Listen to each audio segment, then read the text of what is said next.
Halo Sobat NKCTIH, ini dia video penjelasan materi yang kalian tunggu-tunggu. Topik penjelasan kali ini yaitu pengantar hukum Indonesia. Kalian bisa simak materinya baik-baik. Apabila ada yang kurang jelas atau ingin ditanyakan, bisa dicatat terlebih dahulu, kemudian ditanyakan pada saat mentoring ya. Yang pertama, pengertian pengantar hukum Indonesia. Pengantar hukum Indonesia sendiri terdiri dari 3 kata. Kata pengantar, yang artinya mengantar kepada tujuan tertentu atau dapat dimaknai sebagai memperkenalkan, yang dalam bahasa Belanda disebut inleiding dan dalam bahasa Inggris disebut introduction. Kemudian kata hukum dari Indonesia yang menjadi suatu kesatuan yang dimaknai sebagai hukum yang berlaku di Indonesia. Jadi pengantar hukum Indonesia adalah memperkenalkan secara umum atau secara garis besar tentang hukum di Indonesia, yaitu tentang sistem atau tata hukum yang berlaku di Indonesia. Selanjutnya pengertian hukum. Pengertian hukum dijelaskan oleh banyak tokoh ahli hukum, salah satunya yaitu Profesor Mochtar Kusumaatmadja. Menurut Profesor Mochtar, hukum adalah keseluruhan asas-asas dan kaidah-kaidah yang mengatur pergaulan hidup manusia dalam masyarakat, dengan tujuan untuk memelihara ketertiban, di mana di dalamnya juga meliputi lembaga-lembaga dan proses yang mewujudkan kaidah-kaidah itu sebagai suatu kenyataan di masyarakat. Kemudian pengertian tata hukum. Kata tata dalam Kamus Besar Bahasa Indonesia berarti aturan, susunan, cara menyusun, sehingga tata hukum dapat diartikan sebagai suatu cara atau suatu sistem dan susunan yang membentuk keberlakuan suatu hukum di suatu wilayah tertentu dan pada waktu tertentu. Kemudian pengertian norma. Norma dalam bahasa Belanda norm adalah patokan, pedoman, atau pokok kaidah.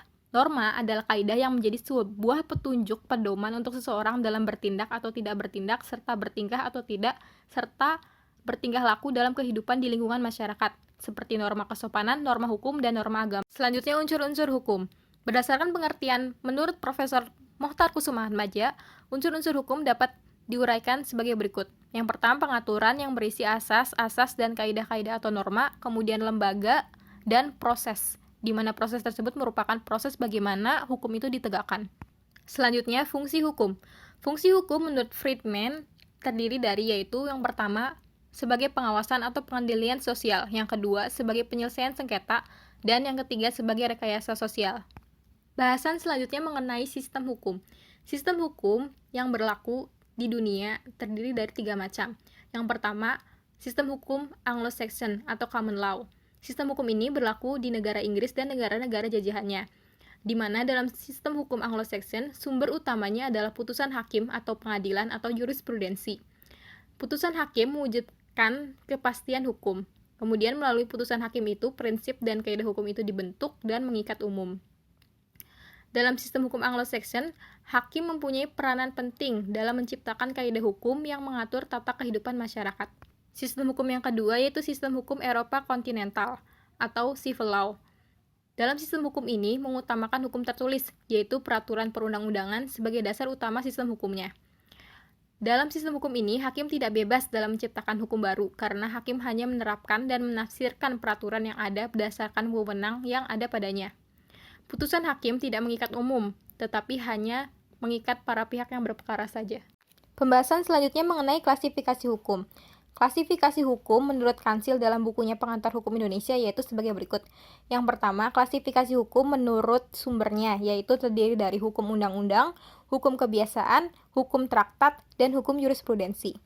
Yang kedua, klasifikasi hukum menurut bentuknya, yaitu terdiri dari hukum tertulis, baik yang dikodifikasikan dan yang tidak dikodifikasikan, dan hukum tidak tertulis. Yang ketiga, klasifikasi hukum menurut tempat berlakunya, yaitu terdiri dari hukum nasional dan hukum internasional. Yang keempat, klasifikasi hukum menurut sifatnya, yaitu terdiri dari hukum yang bersifat memaksa dan hukum yang bersifat mengatur.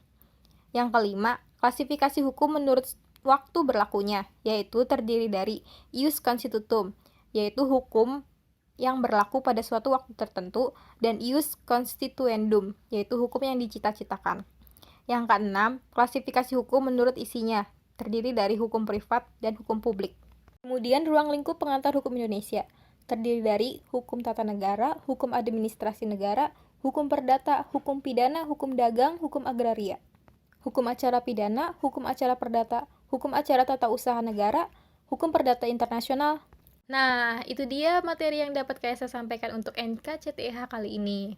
Selebihnya bisa dibahas pada saat mentoring ya. Sampai jumpa lagi di NKCTIH berikutnya.